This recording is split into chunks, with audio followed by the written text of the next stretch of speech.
Welcome to the presentation of the OSNMAlib, an Open Python library for Galileo OSNMA.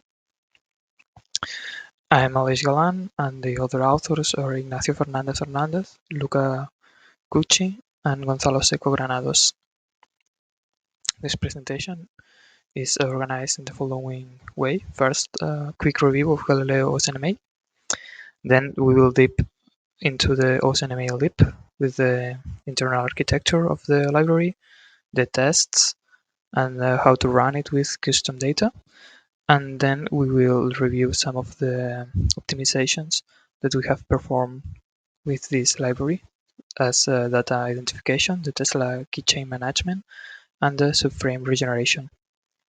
So to start with a quick review of what is Galileo OSNMA, it's basically an authentication protocol implemented in the Galileo signal.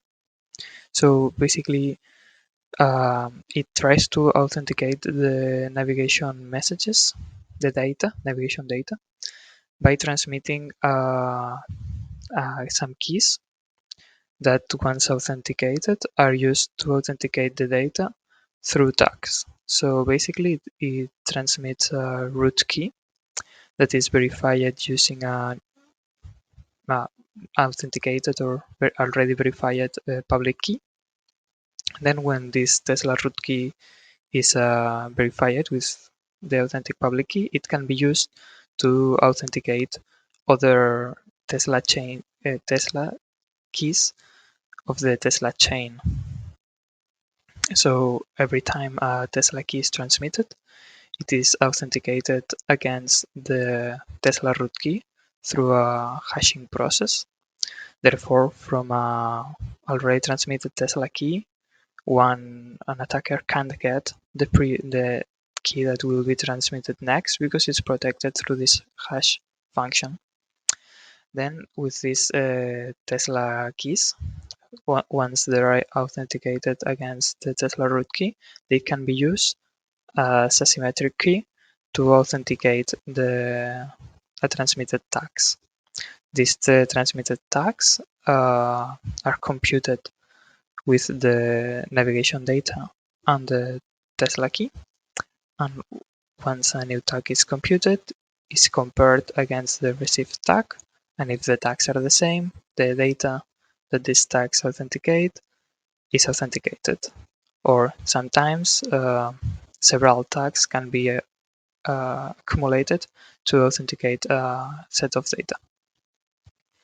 So how the Galileo OSNMAlib works internally. Basically, it has a first module called receiver that tries to emulate a real receiver. And what it does, it checks the synchronism of the receiver, of the received data. It gets the pages, the nominal pages of the data, and well, it basically acts as a receiver emulator, getting these pages from the input module, that in this case is the SBF ASCII. So what it basically does, the receiver is getting this data and then relying the OSNMA data to the OSNMA receiver module for further processing. So the OSNMA receiver module is probably you could call it the brain of the library. It basically maintains the state of the OSNMA protocol, which public key is in use, which is the Tesla chain in force, etc. And it also handles all the OSNMA protocol messages and start the required actions once these messages arrive. Then to do so, it exists also the navigation data manager. It basically stores all the navigation data sorted by ADKD. The ADKD is the way the OSNMA has to identify the authenticated data. And so the navigation data manager stores this navigation data identified by ADKD for an easy retrieve on the future and to use on the tag verification. It also accounts the number of tags verified for every set of navigation data, because as I said before, the user can specify more than one tag to consider the data authenticated. Then we also have the Tesla chain class that basically handles the verification and provisioning of the different Tesla keys in a time-space efficient way that we will discuss later. And then finally we have the tag state structure, and this module basically encapsulates the tag management. It performs the MacLookup table verification of the tags. The tag structure received is complying with the ICD.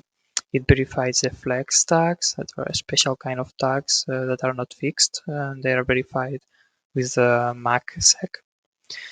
And then it also handles the authentication of tags when a new Tesla key arrives, etc. Now, when the software starts, it's actually very interesting to look at it specifically, because it can start in three positions, sort of saying. So basically, you can have a cold start. That is when the receiver does not have a public key and neither a Tesla root key in force. It can be a warm start. This is the case when the receiver has the public key, a public key that it may have read before or installed through other means, and but it does not have a Tesla root key. Or it can also be a hot start when the receiver starts and it already has from a previous execution a public key and a Tesla key, a verified Tesla key. So what the receiver does basically is, if it starts without anything, the first thing it does is wait to retrieve a public key and validate it. In case that it is valid, then it will look for a key root and would be considered in a warm start. And then it will wait, or if it already retrieved, it will verify the key root. And if the key root is valid, it will check that it's the same key root that is in force, because the receiver may have waken up in the middle of an end of chain event where two root keys are transmitted at the same time, and so the key read may not be the key in force. In that case, it will wait and retrieve another key root and store that key for the future, because it will be useful. And if not, if the root key read is the one in force, it will consider itself started and continue with the nominal processing of tags and keys. So the software is delivered with some test scenarios. These test scenarios comprises nominal scenarios, that mean scenarios with no special events, just normal transmitting of tags and keys. For configurations 1 to 6 of the OSNMA internal test phase, that's from November 2020 to April 2021. It also includes a new nominal scenario from the current test phase from this January 14th of the OSNMA test phase. Then it also includes some special events like the end of chain, the step 1, the new public key, the step 1 and 2, and the public key revocation, the step 1 and 2 too. And it also comes with some different start scenarios than the ones found in the other test, such as a correct Tesla key on hot start scenario, a wrong Tesla key on hot start scenario, and a wrong public key on a warm start scenario. Finally, to say that the OSNMAlib can be customized and executed with custom data recorded from the constellation, from the sky, or maybe with even with live data. Now, the receiver works instantiating a Python iterator object that returns a data format object for each nominal page to the receiver class. So this data format object contains a satellite SVID, the week number and time of week, and the complete 240 bits of the nominal page. It also specifies the signal band and the CRC validation status. Now, this data format object is further documented in the software for an easy use. And by default, the OSNMAlib already comes with an iterator prepared to read the data and construct data format objects from a CSV file containing the galraf in-app message from a septentrion binary format file. So from this septentrion binary format, SBF file, it can be converted freely to an ASCII document that is basically a CSV file, and this CSV file can be relayed to the iterator directly to further transformation and to feed the receiver with data. If the user wants to run this our library with a different format, this can also be done, but then it has to develop a Python iterator, their own Python iterator that returns the data format objects. So at the end, the receiver only understands data format objects, and this may come from any file if they are transformed correctly. So at the end, nothing impedes even to develop an input iterator that works with live data received from a constellation, as long as it transforms it to a correct data format object and relays it to the receiver.